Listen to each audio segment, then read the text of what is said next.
আসসালামু আলাইকুম। রেস্টুরেন্টে আমরা খুব মজার একটা মাছ ভাজি করি। এই রেসিপিটা আসলে অনেক সময় আপনারা খেয়েছেন কিন্তু পান নাই, রেসিপি কোথাও গুগলেও নাই, ইন্টারনেটেও নাই। আমি ইউটিউবে সার্চ করছি কিন্তু এই রেসিপিটা পাই নাই। সো আজকে এই রেসিপিটা আমি আপনাদের সাথে শেয়ার করলাম। এইভাবে যদি মাছ ভাজি করেন, বিশ্বাস করেন খুব এনজয় করতে পারবেন। এখানে আমি মাছ নিয়েছি, আপনারা যে কোনো মাছ নিতে পারবেন। এটা হচ্ছে ওই যে কালীবাউস মাছ বলে না, কালীবাউস মাছটা। আর এখানে এক পিস আছে আবার সরপুঁটি মাছ। তো এই মাছটা নিয়েছি। মাছের যেটা দিবেন, লবণটা প্রপারলি যদি মাছের ভিতরে যায় তাহলে মাছ টেস্ট পাবেন ভালো। এখানে প্রথম আমি 1 টেবিল স্পুন লবণ দিয়ে দিয়েছি। আর এখানে মাছ আছে টোটাল 1800 গ্রাম। আর এটার একটা মজার ইন্টারেস্টিং ব্যাপার হচ্ছে চিনি, একটু চিনি দিয়ে দিবেন, 1 টেবিল স্পুন চিনি দিয়ে দিবেন। লেবুর রস,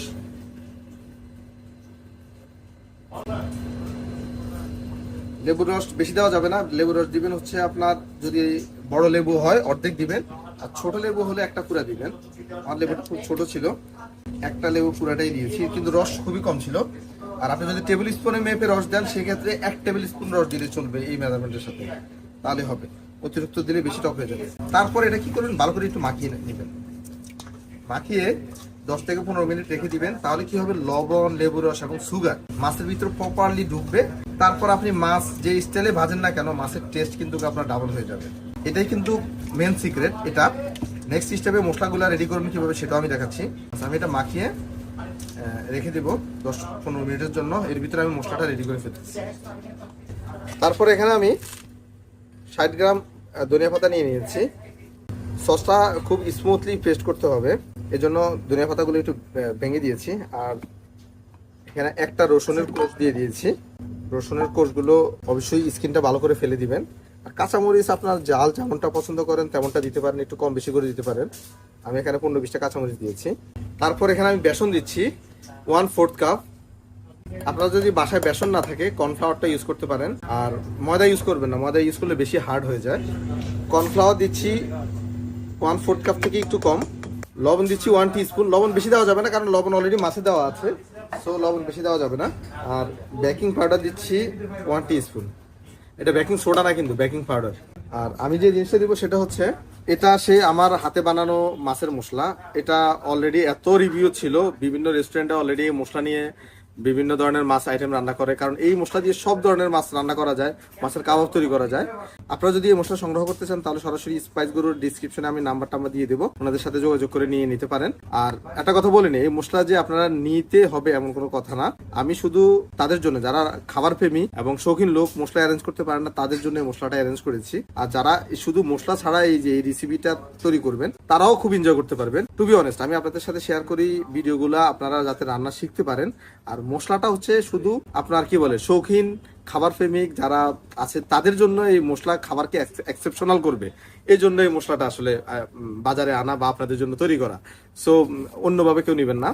এই মশলা দিচ্ছি আমি 1 টেবিল স্পুন, 2 টেবিল স্পুন। এই মশলা দিলে আর অন্য কোনো মশলা দেওয়ার প্রয়োজন হবে না, এটা টেস্ট এমনি হয়ে যাবে।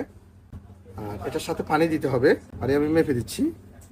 পানি দিচ্ছি 1 কাপ থেকে একটু কম, বাট 1 কাপও দেওয়া যায়, সমস্যা নাই। তারপর আমি এটা ভালো করে পেস্ট করে নিচ্ছি। চমৎকার একটা পেস্ট হয়ে গেছে। আর গ্রানটাও অলরেডি চমৎকার একটা গ্রান বাইর হয়েছে, মাশাআল্লাহ। এই যে মাছে থাকা পরে যে পানিটা আছে, পানিটা ফেলে দিবেন, পানি রাখা যাবে না। মাছ আপনার যখন 10-15 মিনিট ম্যারিনেট করে রাখবেন তখন মাছটা একটু ফ্যাকাশে কালার হয়ে যাবে। তারপর আমি সসগুলো উপরে ঢেলে দিচ্ছি। এবার আমি এটা ভালো করে মাখিয়ে নিচ্ছি।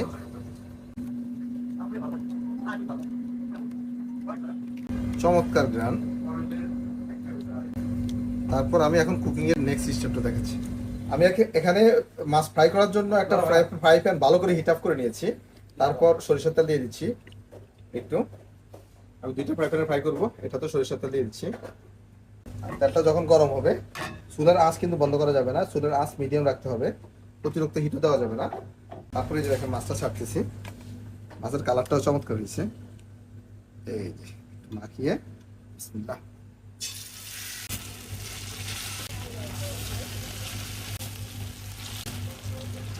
তারপর এটা ছাড়তেছি।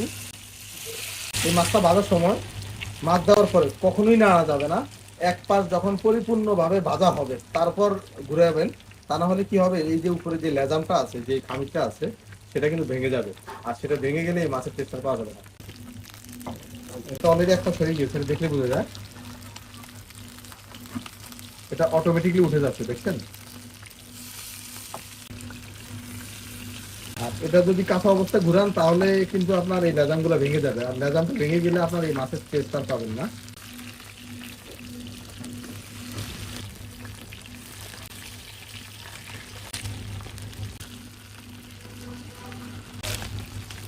মাছগুলো চমৎকার ফ্রাই হয়ে গিয়েছে।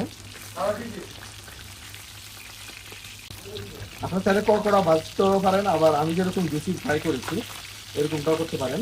কড়কড়া ফ্রাই করলে আর একটু বেশি ফ্রাই করতে হবে, তবে আমি এর বেশি ফ্রাই করবো না, কারণ মাছের যে জুসটা থাকে সেই জুসটা না থাকলে মাছ ভালো লাগে না। এবার আমি সবগুলো মাছ ফ্রাই করে নিচ্ছি। তারপর মাছ ভাজার পরে যে তেলটা ছিল সেই তেলে আমি কটা শুকনো মরিচ দিয়ে দিচ্ছি, আর কিছু মোটা করে পেঁয়াজ কেটে নিয়েছি। পেঁয়াজ অল্প একটু লবণ দিয়ে ভালো করে আমি ছটা করে নিচ্ছি।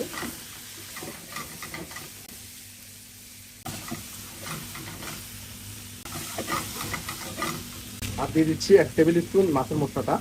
আপনাদের কাছে যদি মশলা না থাকে একটু হলুদ মরিচ ইউজ করতে পারেন, কোনো অসুবিধা নেই, বা অন্য কোনো মাছের মশলা ইউজ করতে পারেন।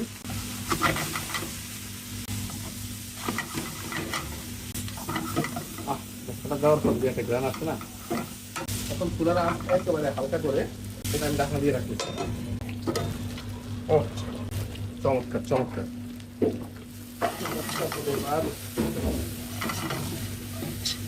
পেঁয়াজ দিয়ে ভাত খেতে পারবেন, কারণ এই পেঁয়াজের সাথে যে তেলটা আছে সেই তেলের মাছের ফ্লেভার পুরো যাওয়া। আর পেঁয়াজটা বেশি ফ্রাই করার দরকার নেই, শুধু পেঁয়াজটা নরম হয়ে গেলে চলবে। এখন আমি প্লেটিং করতেছি। খুবই চমৎকার, এমনভাবে একবার বাসা ট্রাই করবেন, খুবই এনজয় করতে পারবেন। আর বিশেষ করে বাচ্চারা যদি মাছ না খায় তাহলে এইভাবে বাচ্চাদেরকে খাওয়াবেন।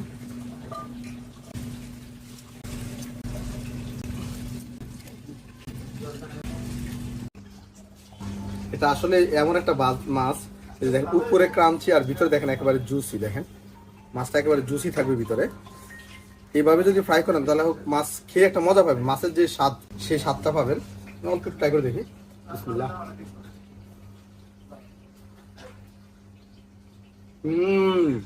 It's really yummy.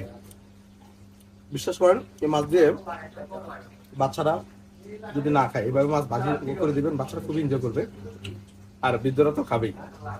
তো আজকের ভিডিও পর্যন্ত, আমার জন্য দোয়া করবেন, আর ইন্টারেস্টিং ভিডিও যাতে আপনাদেরকে উপহার দিতে পারি। আল্লাহ হাফেজ।